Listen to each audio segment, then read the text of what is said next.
the TMC. We're finishing up this brakes on the seized caliper. Got Brian Chris here today. How's it going? And we have nut shelling, and we're just about got it done here. We got the brake cylinder back in and the pins in place over here and over here, and we got the brake heads in and one shoe in, and we're just going to put the other shoe in here. So that's a shoe on the brake head right there. So grease the pins, and you can see all the grease squished out there. That's good. So now what we're going to do is we're going to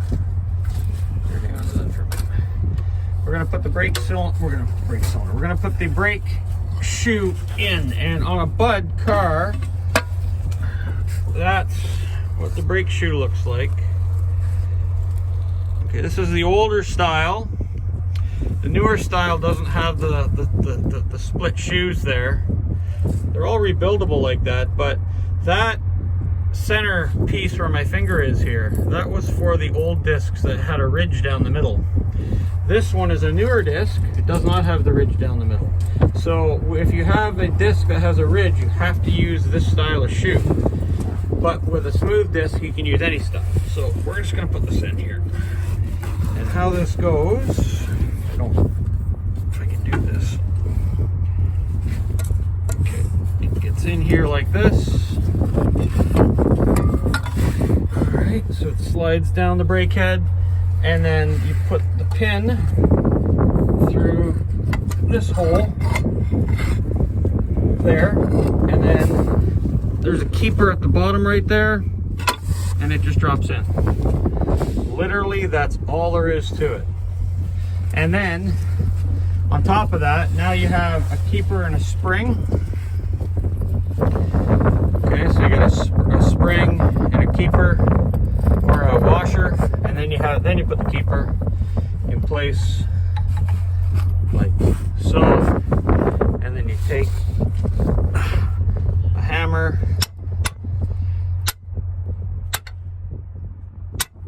and just set it like that, and there it is. It's all done. Now we're going to throw some air on it and see how our fix has worked. And we got this brake cylinders and the calipers back together like I was showing you before. So now we're going to test it to see how it works, and we're just going to ask for air.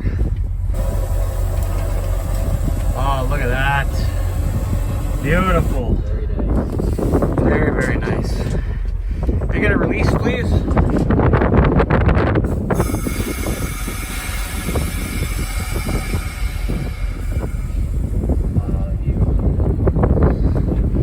Yeah, look at that. Right away, all the way back. Everything is nice and far away. The seized one that was here, set it up again, please. See how far they in that? That's excellent. Oh, that's beautiful. Yeah, and we're good there. And release.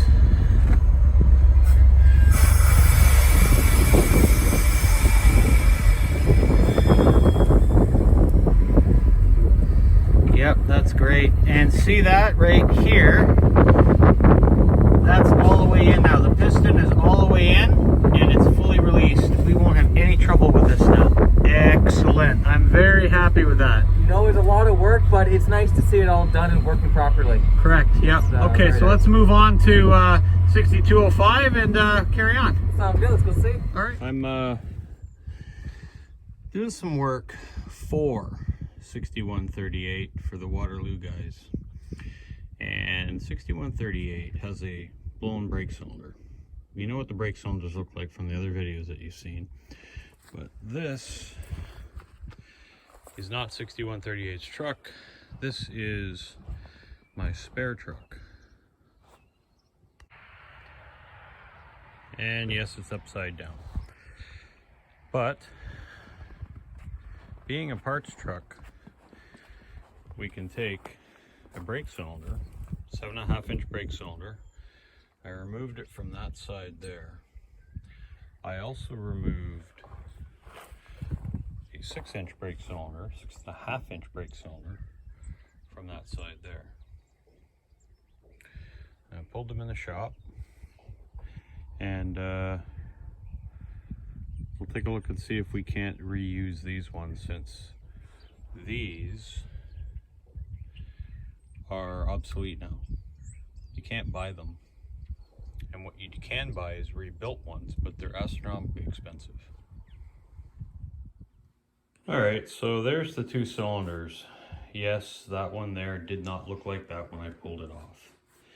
That one I've gone over already. That's the 7.5-inch, and that's the one that we're going to use on 6138. That's a 6.5-inch one that I will rebuild and put it in stock, so that we have a spare one ready to go. To test these, I've made up a just basically a small gauge and flange fitting with a valve, so that we can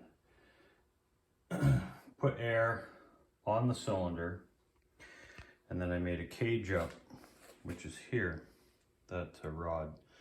And we can cage it, and then we can put pressure on the cylinder and then cut the air out and time it and see how long it takes to leak.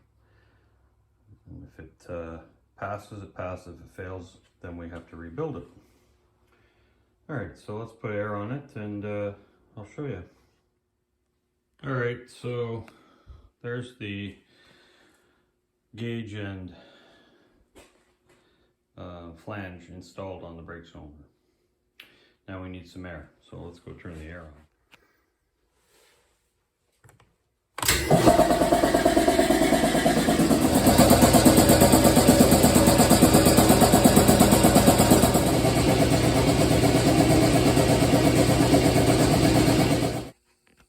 Okay, now that we got full air pressure, so let's see what this thing can do. So you would add a little bit of air. You don't need a lot.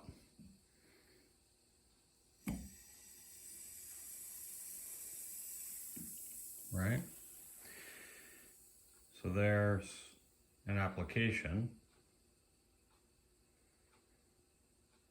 And we can see on the gauge, we have very little air pressure, like 2 pounds. Right? So that doesn't really prove anything. So what we need to do is we need to cage it. That's why you take this and you cage it. You have it in the back, and then you bring it out to the front, and you would just run the air, and then it will, you run the cylinder out and drop this in. Like that. And now you can add air to it, and it will hold the brake cylinder, and you build pressure.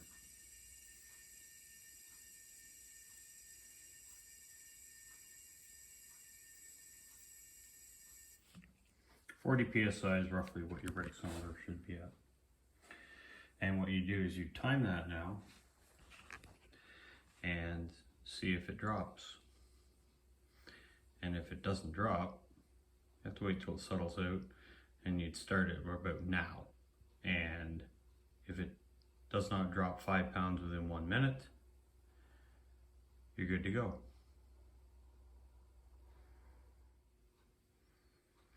So there you go. That's been about a minute right there.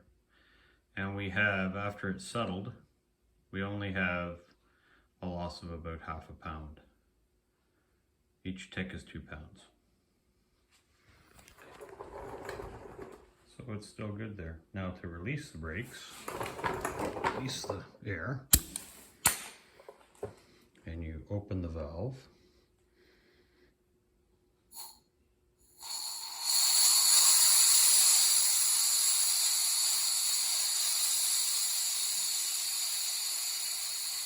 And I'll hold that there, and I'll take the cage out.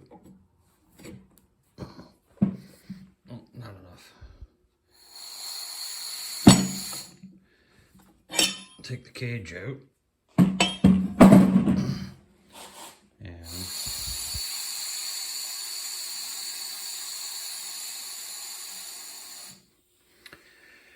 And that's how you test it. One 7.5-inch brake cylinder. Inside here, there's a piston cup and a brake cylinder lube, a piston cup, a piston head that the piston cup is attached to, and a spring. So at one point in the future, when I do the 6.5, I'll take it apart and I'll show you, do a video on rebuilding the brake cylinder.